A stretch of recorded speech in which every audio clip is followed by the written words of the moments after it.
Welcome to Science versus Spiritual, everyone. I'm Edward, and as always, I'm joined by Rachel.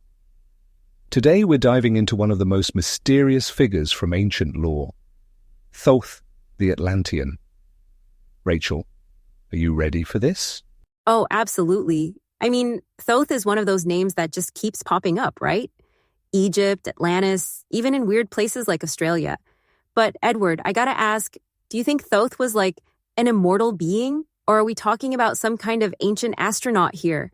Well, according to Billy Carson's compendium on the Emerald Tablets, Thoth is described as essentially both. The text paints him as a millennia-old advanced entity, possibly extraterrestrial, who arrived after the so-called Great Flood, which, if you go by the source, was about 36,000 years ago.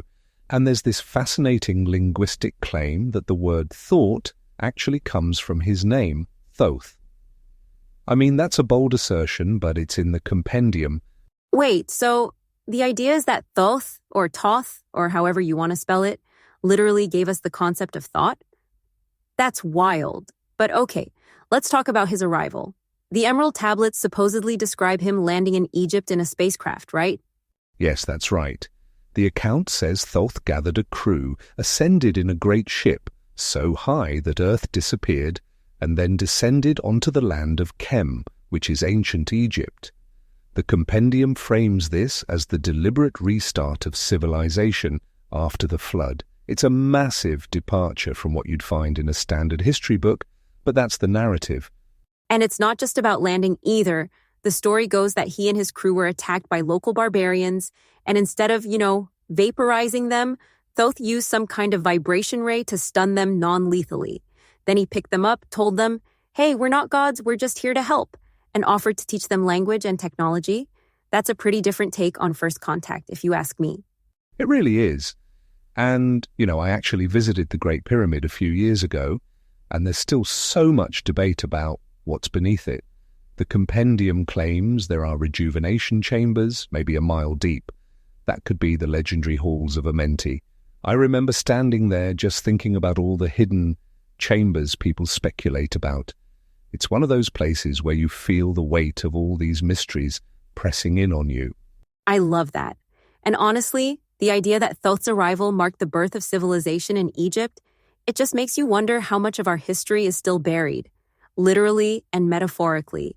So let's get into the tech side of things, because this is where it gets really sci-fi.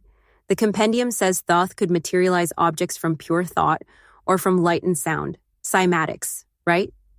That's the science of using sound to create patterns. I mean, that's not just magic, that's like advanced tech. Exactly. The source suggests that what we call magic was actually a blend of spiritual and hard technology. Thoth supposedly understood the keys to the universe, space-time, the ether, and could use frequencies, even vocalizations, to alter reality.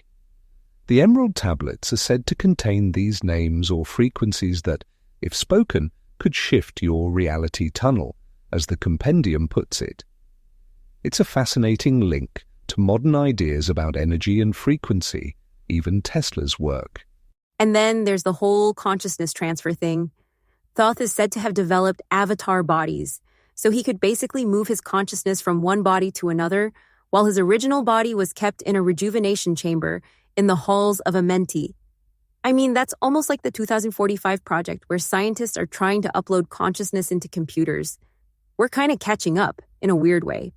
Yes, and the compendium claims Thoth did this 100 times, implying a lifespan of, potentially 100,000 years.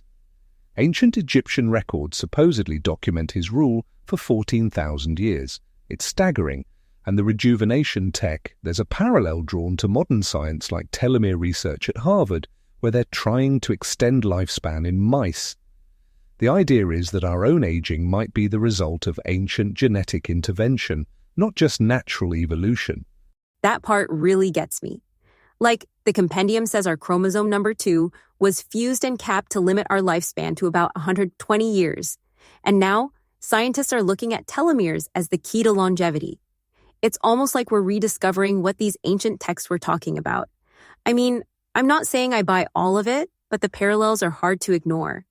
It's definitely provocative, and the idea that Thoth's teachings about frequency, consciousness, even the fractal nature of the universe, could be a kind of blueprint for us to unlock our own potential. The compendium even suggests that reading the Emerald Tablets transfers a fractal of Thoth's consciousness to the reader. It's a bit out there, but it's a compelling metaphor for how ideas can spread and transform us. Yeah, and honestly, the way modern rejuvenation tech echoes these myths of Thoth's longevity, it just makes you wonder if we're on the verge of something big, or if we're just repeating ancient stories with new tools. So, Thoth's influence wasn't just limited to Egypt. The compendium claims he traveled to Mexico, helped kickstart the Teotihuacan civilization, and was later recognized by the Mayans and Aztecs under different names. And then there's Australia, with those supposed Egyptian-style etchings and even a buried temple at Kerrang 9. It's like his architectural signature is everywhere. Pyramids, megaliths, even underwater structures. Yes, and the source goes further, suggesting that these motifs and structures are evidence of a single architect's hand, or at least a shared knowledge base. It even points to symbolism in places like Washington, D.C., and the Vatican, Egyptian motifs, Thoth as Mercury, or Odin on the Library of Congress doors.